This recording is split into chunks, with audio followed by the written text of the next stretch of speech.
Nggak bisa kita cuma mau bikin bisnis kuliner dengan alasan begini, wah kata orang-orang masakan saya enak, kalau saya buka rumah makan pasti laku deh. Nah ternyata pada saat jualan nggak laku, terus sepi gitu ya. Nah bisa jadi karena produknya tidak divalidasi. Validasi produk ini akan menjadi jauh lebih objektif gitu ya, dan kita nanti nggak kejebak sama ngerasa paling enak, lebih enak dibanding yang lain.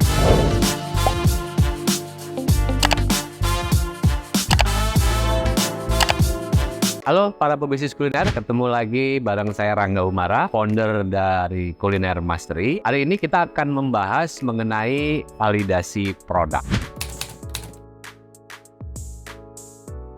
Validasi produk ini salah satu komponen yang penting di bisnis kuliner, karena nggak bisa kita cuma mau bikin bisnis kuliner dengan alasan begini, wah kata orang-orang masakan saya enak, kalau saya buka rumah makan pasti laku deh. Nah ternyata pada saat jualan nggak laku, terus sepi gitu ya. Nah bisa jadi karena produknya tidak divalidasi. Cara memvalidasi ini ada beberapa langkah. Yang pertama, kita harus membuat prototype dulu.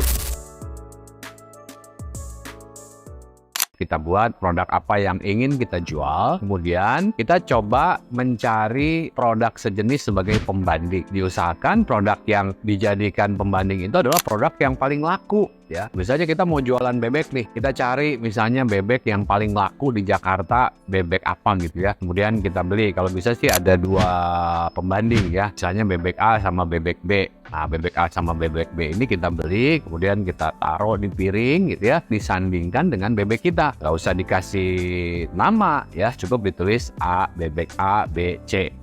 Nanti setelah itu kita minta nih responden untuk memberikan masukan terhadap produk yang ada tadi, sambil kita tentukan komponen penilaiannya apa saja. Misalnya biasanya bagaimana rasa bebeknya gitu ya, bagaimana tekstur ya dari si bebeknya, apakah alot, apakah keras gitu ya, kemudian apakah juicy gitu ya. Kemudian berikutnya kita tulis juga komponen penilaiannya, kebersihan atau tampilannya, kadang kan ada yang masih banyak bulu-bulunya tuh ya. Kemudian berikutnya sambelnya, apakah seneng yang pedas atau yang pedas banget gitu ya. Nah kita tulis komponennya di situ. Nah nanti kita minta responden itu untuk memberikan penilaian. Ternyata dari penilaian itu responden lebih memilih produk bebek yang memang udah sekarang laku di pasaran, ternyata punya kita nilainya kecil. Dari situ kita sudah bisa melakukan evaluasi. Oh ternyata memang bebek yang disukai adalah bebek yang ada di pasaran saat ini. Kita minta nih sama orang R&D kita atau yang tukang masaknya lah, minta tolong diperbaiki rasanya. Kemudian nanti kita uji coba lagi sampai rasanya ya mendekati atau bahkan bisa lebih baik dari bebek yang favorit atau paling laku tadi. Nah dengan begitu maka validasi produk ini akan menjadi jauh lebih objektif gitu ya, dan kita nanti nggak kejebak sama ngerasa paling enak, lebih enak dibanding yang lain, karena memang kita bicaranya berdasarkan data. Kemudian berikutnya setelah produknya divalidasi,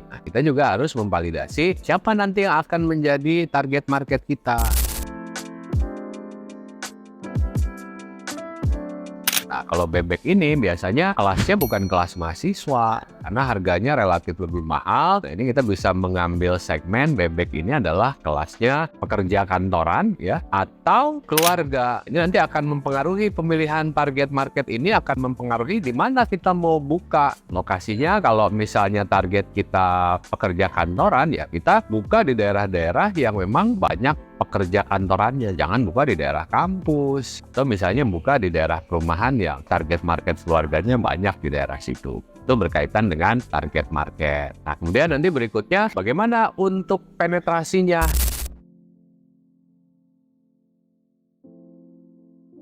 Untuk penetrasinya ini kan kita harus udah mulai melakukan survei lagi, kira-kira bebek produk yang kita punya dibandingkan dengan bebek-bebek yang ada sekarang gitu ya, apa bedanya. Jadi kalau sama aja bedanya nggak punya kelebihan lain ya, ini penetrasinya akan lebih sulit. Kita dianggapnya cuma sekedar follower. Saya punya satu contoh gitu ya. Jadi di Bali itu ada namanya nasi tempong Bu Indra. Wah itu rame banget lah, terkenal di Bali gitu ya. Kemudian ada satu kompetitornya yang muncul dengan nama nasi tempong pink. Nah ini jualannya sama-sama nasi tempong, tapi dia membedakan supaya dia nggak head to head sama si nasi tempong Indra gitu ya. Nah dia bikin nasi tempong pink. Nah yang dia bikin adalah pembedanya adalah dari suasananya, dari tampilan restonya, semua warna pink sampai piring-piringnya warna pink. Nah, dengan begitu orang akan lebih mudah mengingati nasi tempong pink ini berbeda dengan nasi tempong Indra dibanding menjadi pengekor atau followernya si nasi tempong Indra ini. Ini kan bisa teman-teman ambil studi kasus ini bahwa kita berbeda itu bukan hanya dari produk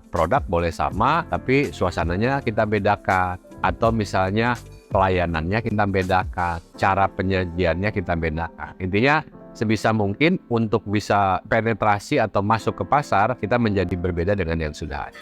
Itu dia teman-teman, teknik validasi yang teman-teman bisa persiapkan sebelum produknya diluncurkan ke pasar gitu ya. Jadi harus tepat dulu teknik validasinya. Ini jangan cuma sekedar bikin produk saja gitu ya. Kalau teman-teman mau mendapatkan banyak tips lagi mengenai informasi seputar bisnis kuliner, teman-teman bisa mengikuti konten-konten di komunitas Kuliner Mastery atau join di Kuliner Mastery. Caranya dengan klik link di bawah ini. Oke, teman-teman pebisnis kuliner, sampai jumpa dalam konten-konten berikutnya. Saya Rangga Umara pamit bersama Kuliner Mastery, Kuliner Indonesia Mendunia.